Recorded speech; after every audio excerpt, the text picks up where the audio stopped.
Hello friends of Sudoku and welcome once again to an LPE's expert puzzle. As always, you can find a link to this puzzle in the description for this video. And with that out of the way, let's see what we have to deal with today. We have an easy 8 in block 1 because there's 8 blocks across and there's 8 blocks up. Here's an 8 therefore. And these two 8s combined block these squares while this 8 blocks up here. Here's an 8. These two 8s block across here, and these two 8s up and down block here. Another 8 here.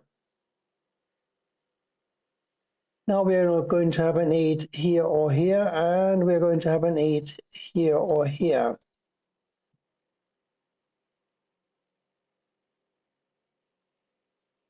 And we're going to have a 7 and a 3 in these two squares because we have a 3 and a 7 here and a 3 and a 7 here. So there can be no more 3s and 7s in rows 2 and 3. And the only two positions available for a 3 and a 7 in row 1 are these two. And that gives me a 2 up here in one of these positions. And we're going to have a 2 here. What else can we see? 9s, yes. A couple of 9s block 6 squares here, therefore a 9 must go here.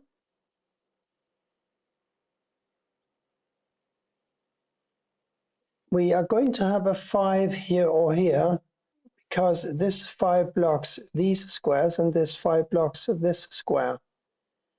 And since one of these now must be a 5, we have a 5 here. We know that a 5 must go in one of these two positions.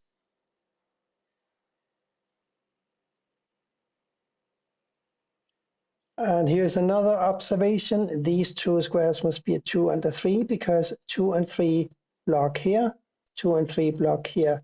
None of these can be a 2 and a 3. Therefore, these two must be a 2 and a 3.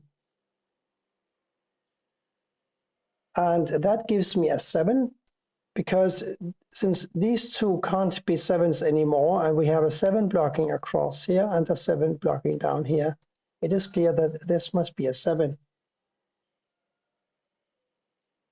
We can place a 4 in this position because a 4 blocks up here and a 4 blocks up here and a 4 blocks across here. We know that these two are 7 and 3, therefore none of those can be a 4. Ergo, a 4 must go here.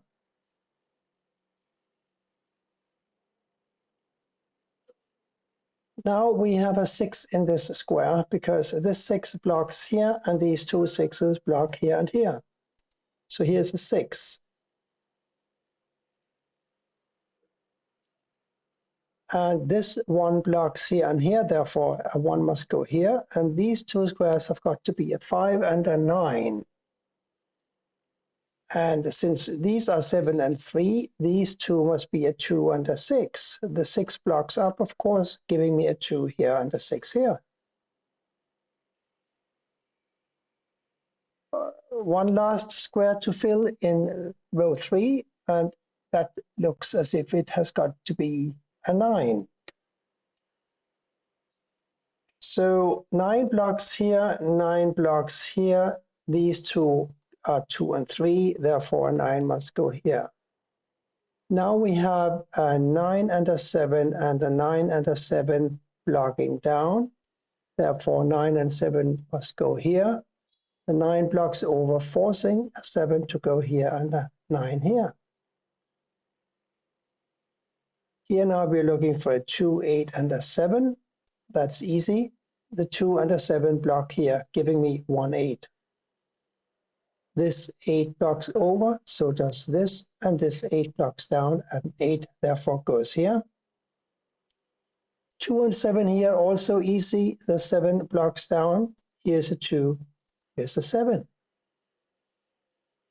One of these must be a 2, and since this 2 now blocks here, the corner cell must be the 2, and the last one here must be a 1.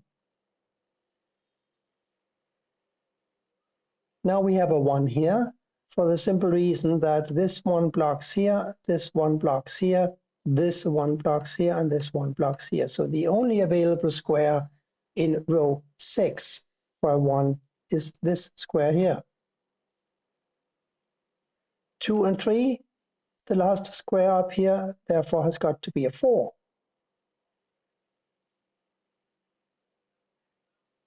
4 blocks over here, 4 blocks down here, 4 goes in the corner. Here are 1 and 6 to be found. I think I have to wait with those. These must be 5 and 6 because these, as I said before, 7, 3. And still a 5, 9 here. We also have a 9 in one of these two squares because these two 9s block across. Oh, what are these? 2 squares missing. A 5 and a 6, easy. The 6 blocks over, giving me a 5 here and a 6 here. 3, 5, 6 for these squares. The 6 blocks down, so here's the 6. 3 and 5 here. Therefore here are 1 and a 2. 3 and 4 here. 4 blocks over, therefore this must be a 3 and this must be a 4. We have a 7 now, I think, for the top row, and here is why. This is 7 blocks across, so one of these is a 7. This 7 blocks across, and this 7 blocks across, therefore one of these is a 7. So where now can we place a 7 in the center column 5? Not here, not here, not here, and not here. Ergo, it must go here, and that makes this an automatic 3. I remember that I said that these must be a 1 and a 6. The 6 that we found here now forces a 1 to go here and a 6 here. And that solves the 5, 6 thing we had going on up here. Now this must be a 6 and this must be a 5. Blocking down, this 5 blocks up, 5 goes here. Blocking across, 5 blocks across. 5 must go here or here. And this should be easy. It must be a 1. Which now blocks this square, making a 1 out of this and a 2 out of this. That finally solves the 2, 3 pair here, the 2 blocks over, giving me a 3 here and a 2 here. This 2 blocks over, this 2 blocks over, this 2 blocks down, 2 here. These 2s block like so, then this 2 blocks here. Here's a 2. This lonely square has got to be a 9, and now we can solve the 9, 5 pair we had up here. 5 blocks over and down, 5 must go here, and therefore here, and therefore here, making this a 3. Blocking here, 3 blocks here, 3 therefore must go in this square, and therefore in this. 1s and 7s still to be placed. This 1 blocks here, making this a 7, and therefore this must be a 7, and this must be a 1. This was a very easy so-called expert puzzle by Elise this morning. Nevertheless, it's a good exercise for our notation-free skills, isn't it? Thank you for watching, and bye for now.